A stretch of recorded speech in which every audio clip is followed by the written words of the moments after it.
मित्रांनो, कुठल्याही संख्येचे आपल्याला टक्के काढताना काय करावं लागतं? एकदम सोपं असतं. तर कुठल्याही संख्येचे टक्के म्हणजेच काय? जितके टक्के मला काढायचे आहेत, सपोज मला 10% काढायचे आहेत, तर 10% म्हणजेच काय असतात? तर त्या संख्येचे 10/100 यानी आपल्याला गुणावं लागतं. त्या संख्येला 10/100 ने गुणावं लागतं. तर मित्रांनो, कुठल्याही संख्येचा 1%, 10% म्हणजे काय? 20%, 40% म्हणजे काय? तर मित्रांनो, कुठलीही संख्या असेल, समजा मी हीच 250 घेतो. 250चा मला 1% काढायचा असेल तर त्याचे मला एकक व दशक स्थान सोडून इथे दशांश चिन्ह द्यावं लागतं. म्हणजेच ही संख्या झाली 2.5. म्हणजेच 250चा 1% 2.5 रुपये. कुठल्याही संख्येसाठी आपल्याला 1% काढायचा असेल, समजा एक्झाम्पल घेतो, 455 असतील, याचा मला 1% काढायचा असेल तर मला दोन स्थान सोडून एकक स्थान व दशक स्थान सोडून मला दशांश चिन्ह इथे द्यावं लागतं. म्हणजे 4.55 हे 455 काय झालेत तर 1% झालाय. अशाच पद्धतीने मला 10% सुद्धा काढता येतात. मला जर 250चे 10% काढायचे असतील, याचा 1% झाला 2.5. मला जर 10% काढायचे असतील तर 250च आहेत. 10% काढायसाठी मला फक्त एकक स्थानच्या आधी एकक स्थान सोडून मला दशांश चिन्ह द्यावं लागतं. म्हणजेच 250चे 10% 25 रुपये होतात. 250चे मला 20% काढायचे असतील तर मित्रांनो काय करायचं आहे? 20% म्हणजेच 20ला आपण काय कन्सिडर करू शकतो? 10 गुणिले 2 म्हणजेच काय होतात? 20 होतात. म्हणजेच जर मी 25ला 2 नी गुणलं तर मला किती मिळतील? तर 25 गुणिले 2 50. म्हणजेच 250चे 20% 50 रुपये होतात. मित्रांनो, 40% म्हणजे काय असतं? 20 गुणिले 2 40. म्हणून जर का 250चे 20% 50 रुपये असतील तर 40% जे आहेत ते 50 गुणिले 2 100 रुपये. एकदम सोप्या भाषेमध्ये आणि पटकन.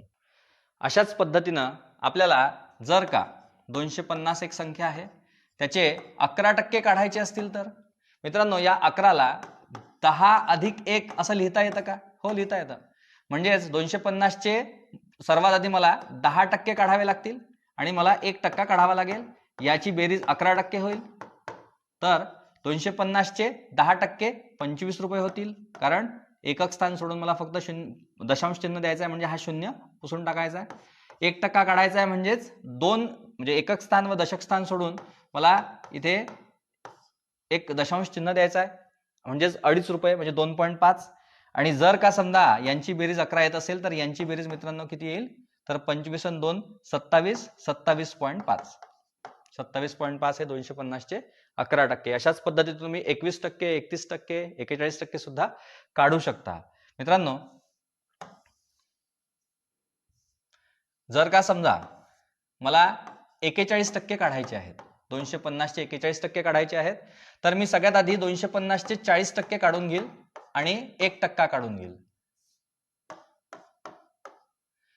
त्याच्यासाठी मला 40% काढावे लागतील. तर 250 आहेत, 250चे 41%. 250 आहेत, 245चे 41, 250चे 41% काढायचे आहेत. तर सगळ्यात आधी याचे 10% किती होतात? 10% होतात 25 रुपये. म्हणजे 40%साठी याला 4 न गुणावं लागेल, म्हणजे होतील 100 रुपये. आणि 1% किती होतो? तर 2.5 रुपये. म्हणजेच 100 अधिक 2.5 102.5. म्हणजेच 41% काढणं सुद्धा अगदी सोपं असतं. याचप्रमाणे आपल्याला कुठल्याही संख्येचे 250 आहेत, त्याच्या मला 15%, 25%, 35% काढायचे असतील तर काय करू? मित्रांनो, या 15ला मला 10 अधिक 5 असं लिहिता येतं. तर मला आधीच माहिती आहे की 250चे जे 10% होतात ते होतात 25, आणि याचे जे 5 होतात तर ते 25च्या अर्धे, 10च्या अर्धे 5, तर 25च्या अर्धे 12.5. यांची जर बेरीज केली, याची बेरीज जर 15 येत असेल तर यांची बेरीज येईल मित्रांनो किती येईल? 37.5. याचप्रमाणे मला जर समजा 25% काढायचे असतील तर मित्रांनो, त्यासाठी मला 25%ना 20 अधिक 5 असं करावं लागेल, म्हणजेच 25 होतील. तर 250चे 20% 25 दुनी 50 होतील आणि 5 म्हणजेच 12.5 होतील. यांची बेरीज केली असता मला आन्सर मिळेल 62.5 62.5 म्हणजे 250 चे 25% सुद्धा मला काढता आले. 250 चे 35% कॅल्क्युलेट करायचे असतील तर 35 ला मी लिहू शकतो 30 अधिक 5. 250 चे 30% होतात 25 त्रिक 75 आणि 5 होतात 12.5. यांचं उत्तर येईल 87.5. 35% सुद्धा काढणं एकदम सोपं असतं. याचप्रमाणे मित्रांनो आपल्याला कुठल्याही संख्येचे 3%, 13%, 23% आणि यापुढे कुठेही कितीही यापुढे कितीही जर काढायचे असतील 250च एक संख्या घेतो. 250 चे 3% काढू. मित्रांनो या 3 ला मला काय लिहिता येतं 1 गुणिले 3 म्हणजेच 250 चा 1% मला माहिती आहे 2.5. याला गुणिले 3 केलं असता मला या संख्येचे 3% मिळतात. 2.5 गुणिले 3 किती होतात 2.5 गुणिले 2 जर केले तर 5 होतात. 5 आणि 2.5 7.5 म्हणजे 7.5 म्हणजे 250 चे 3% जे आहेत ते 7.5 होतील.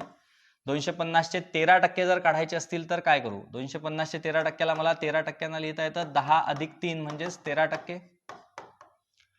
त्यानंतर 10% जर काढायचे असतील 250 चे 10% होतात 25 आणि 3% मी आताच काढलं होतं 7.5.